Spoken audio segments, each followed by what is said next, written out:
آپ کی ریمیٹنسز ہیں، وہ ریمیٹنسز جو ہیں اللہ تعالیٰ ان کا بھلا کرے، ایکسپیٹس کا بڑی محنت سے وہ دن رات رزق حلال کماتے ہیں اور پاکستان اپنے ریمیٹنس کرتے ہیں، تو اس سے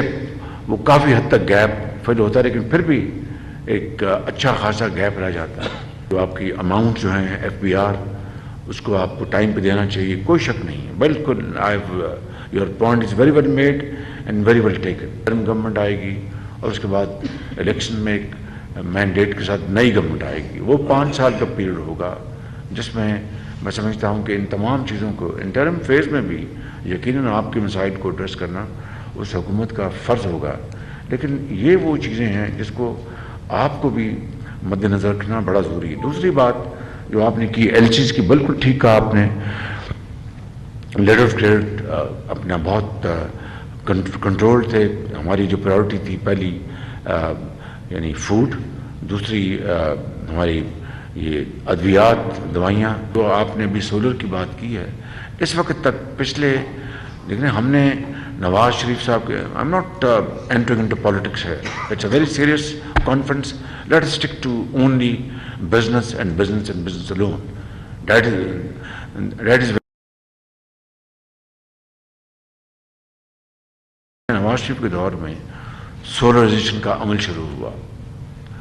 اپنا بھاولپور میں سولر پارک لگا 400 میگا واٹ، پھر اپنا سندھ میں جام پیر میں ونڈ مل کا وہاں پر سلسلہ شروع ہوا، وہ پھر رک گیا، اس کے اوپر اپنے نیب نے تحقیقات کرنا شروع کر دی اور ہر چیز ٹھپ ہو گئی۔ اگر اس سمت میں ہم چلتے ہوتے اور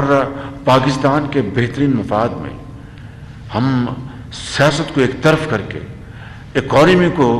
مضبوط کرنے کے لیے، ٹھیک کرنے کے لیے ہم سولر کی پالیسی کو، ہم ونڈ مل کی پالیسی کو،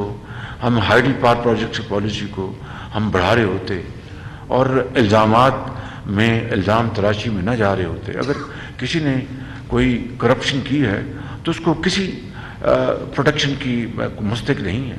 ایک ٹرانسپیرنٹ، انصاف پر مبنی نظام ہونا چاہیے جو دودھ کا دودھ، پانی کا پانی کر دے، لیکن اس کی آڑ میں ملک کی زراعت اور صنعت کی ترقی کو اپنا بے پناہ نقصان پہنچانا، یہ کوئی پاکستان کی خدمت نہیں ہے۔ میں نے ایک نہیں اپنا درجنوں میٹنگز کی، پھر پلان بنایا 10,000 میگا واٹ کا کہ ان فیزز ہم باہر سے بھی ہم لے کے آئیں، G2G کا قانون بنایا اس دور میں، ان 15 ماہ میں G2G کا قانون پاس کروایا اسمبلی سے، تاکہ گورنمنٹ ٹو گورنمنٹ اگر سعودی عرب آتا ہے، چائنا آتا ہے، قطر آتا ہے، UAE آتا ہے، تو ہم وقت ضائع کیے بغیر اس میں چلیں۔ اس کے لیے ہم نے بڑی ایفرٹ کی، وہ تیار ہیں کہ بھئی مگر دیکھتے ہیں کہ پاکستان میں استحکام سیاسی ہے تو آئیں گے انشاءاللہ۔ اگر قرض ہم ان سے بڑی کوشش کر کے انہوں نے مدد کی ہے تو سرمایہ کاری is now there, I think order of the day. وہ اب قرضوں مرضوں میں وہ بلیو نہیں کرتے، وہ ہمیں کہتے ہیں جناب آئیں فیزیبلٹی سے لائیں، بینکبل، ہم ان پاکستان میں انویسٹ کریں گے، ہم منافع کمائیں اور آپ کو سروسز ملیں۔ It's a win win situation. پھر اس کے بعد ہم نے اپنے سرمایہ سے جو بھی ہمارے پاس ہے، ہم نے بڈس انوائٹ کی سولر کے لیے، ہم نے روڈ شو کروایا دبئی میں، وہاں پر بڑے اچھی وہاں سے فیڈ بیک ملی، لیکن جب اپنے پیسوں سے یعنی فرام اون ریسورسز جب بڈس انوائٹ کرنے کا جو وی آر ناٹ انٹرسٹڈ، آپ کی LCA نہیں کھل رہی، ہم کہاں سے یہ سولر پینلز لائیں گے، یہ کریں گے، وہ کریں گے، and so on so forth. So as a speak ہماری تمام یہ کاوشیں یہ برابر نہیں ہوئی، اس لیے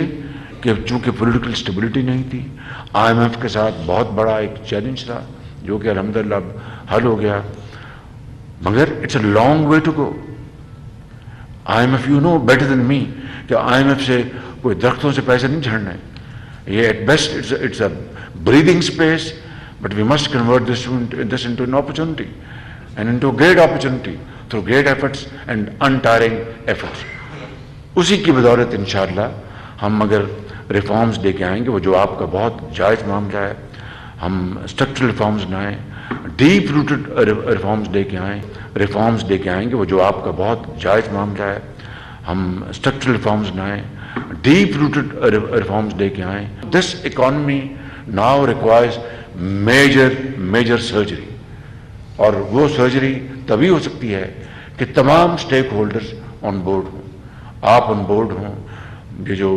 افسر شاہی ہے یہ آن بورڈ ہو, سیاستدان آن بورڈ ہوں, اور کوئی اپنے ذاتی ویسٹڈ انٹرسٹ کی بات نہ کرے,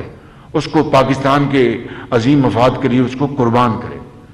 اب جب یہ کمٹمنٹ ہوگی اور سب مل کر چلیں گے تو انشاءاللہ میں سمجھتا ہوں کہ یہ ملک انشاءاللہ مشکلات سے نکل آئے گا. اگر ہم اس کو مل کر ایڈریس نہیں کریں گے اور صرف یہ کہیں گے گورنمنٹ کو صرف ریونیوز آنی چاہیے,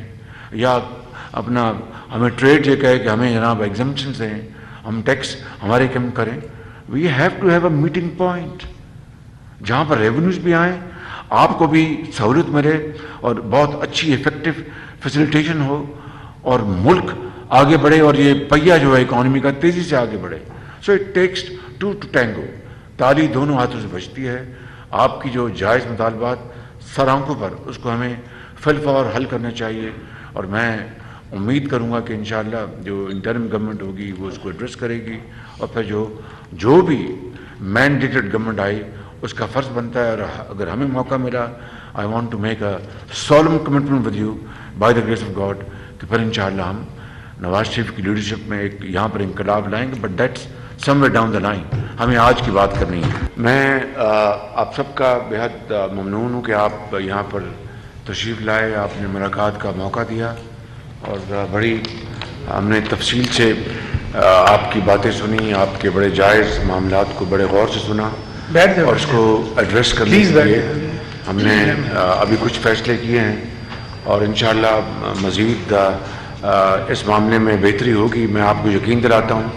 اللہ تعالیٰ نے چاہا تو یہ مشکلات سے پاکستان نکلے گا, اور ہم سب مل کر ان معاملات کو طے کریں گے. اللہ تعالیٰ آپ سب کا حامی ناصر ہو. Thank you very much and God bless you. وزیر اعظم محمد شہباز شریف کی فیصل آباد میں چیمبر آف کامرس کے عہدیداران اور